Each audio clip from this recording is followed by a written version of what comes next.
Hi, welcome back. And in this video, what we're going to do is that we're going to do a wrap up and talk about the investigation from our case. So I'll let Mona take the lead. And so how do you feel about it?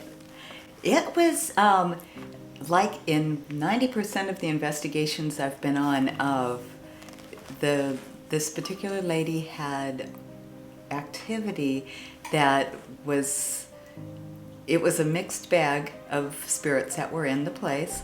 I feel like, first of all, it went really well. It's like she had her father show up, she had loved ones there, but they weren't the ones causing the activity primarily. Heard footsteps going up the stairs, breathing, sitting on the edge of his bed, things like that.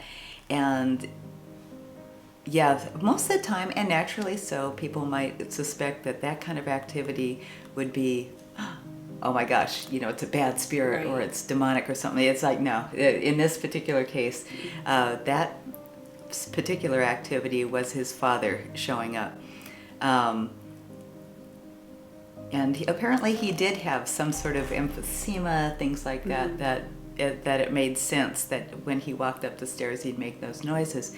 And he gave those noises, just for the purpose of identifying himself. So it's like, oh, I had trouble breathing, oh, it was this. So, and then we ended up having someone that was, he used to be a drug user. It did look like he was from back in the 70s, maybe even the 60s at that point. I felt it out, had him tell me his story. And across the way there was another set of apartments that he said that he was actually in. This had to do with a drug deal. I don't know if it's a drug dealing thing, but it was more of a drug den where people would go and take their stuff and use it. He was stuck there later. But he was stuck for the purposes. This is where most of the time we have a story, like you were saying, like a human story with this whole scenario. He was looking for his brother, his younger brother, that he didn't feel like he could help in life for one reason or the other. As I remember, it was. He was still looking for him. It's like, why not? The brother's gone. He's on the other side as far as I can ascertain. But he was having trouble finding him. But he was feeling stuck because, gosh, where is he? And he felt like that was his brother was his responsibility, and he's gone. And so he kind of got himself stuck there. And if he wasn't happy, ain't nobody was going to be happy in that house. So he had a tendency to raise some ruckus and cause some problems. But again, a human spirit having human problems, it's all we needed to do is just kind of like maybe talk him into the fact that, hey, you don't need to be here. It's like you really don't need to be. You can be with your brother. You can, find him over there. He's waiting for you. And, how fun is it to hang out in this apartment all day long when you could be over there having a whole new life with your loved ones? And oftentimes people, in his situation might think, I don't want to run into anybody over there because they're going to think bad of me, or, God, my mom, it's like I can't bear to help you let her think about what I've done. What's done here is done. It's like their loved ones get to the other side. They see their lives. They know what's happened. It's not a big mystery to them. And gosh, they just want you to be back with them. So that's all I had to tell him. And we tried to open up a nice visual for him, a little portal per se, and invite him to and I always ask for help from my guides and angels and helpers of love and light, to help them out, whatever questions they might have, talk them into it, hopefully.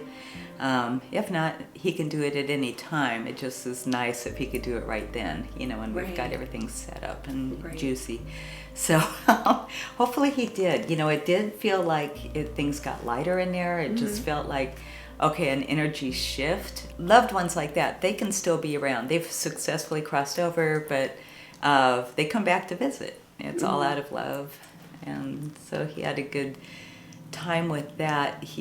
There was a lot of healing with the family, I think, with the grandfather of the kid and then her father.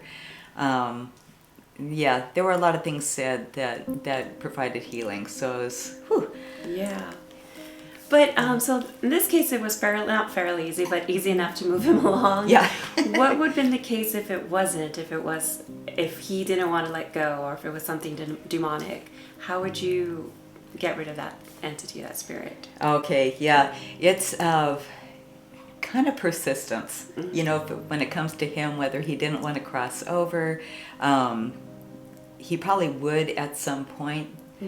Then the issue becomes, well, let's protect the family as much as possible. Right. They need to claim their space, draw their boundaries with this spirit, claim their lives. Right. It's like you are not to be in this room. You are not to be harassing anybody here. Right. You need to either move on or, just don't touch us. They do that.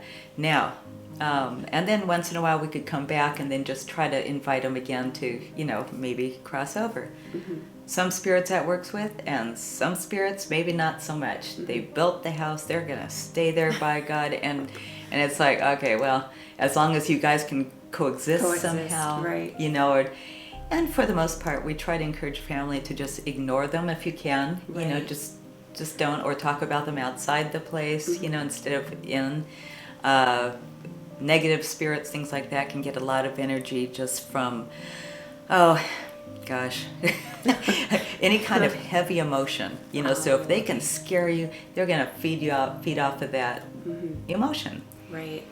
And in this case, that wasn't the case. But so, okay, now if you have something that seems to be termed demonic, we're going negative spirit on steroids. It's like, okay, that's something I don't deal with. I can recognize it when it happens, but then we would call, it depends what kind of area they're in. Like if they're Catholic, and they're getting harassed by spirits, probably they're going to want to go with the archdiocese, right. And then they would send in a specialist to go ahead and, exorcise the place.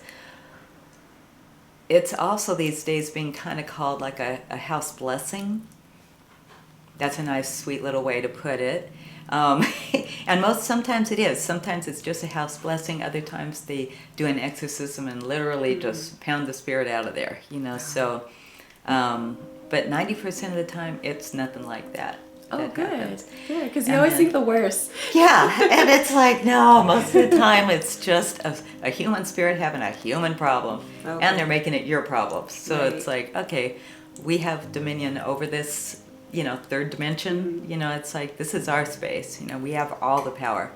They know this, but they try to kind of get your attention. And sometimes, though, they are causing stuff to happen around the house so that you'll pay attention to them. And literally, they're just crying out for help. Sometimes that's the case. Or they're just pissed you're in your, in your space, or you are in their space, when it's actually the other way around now. They just don't understand for a while. But if it is demonic, that kind of thing, you either go for a like a church higher up, so in the Catholic Church, it's the archdiocese. Whether you go to, like, say, near the Indian reservations or Indian land, now you're talking shaman. They're not going to understand a Catholic priest, right? But they will kind of respond to a shaman.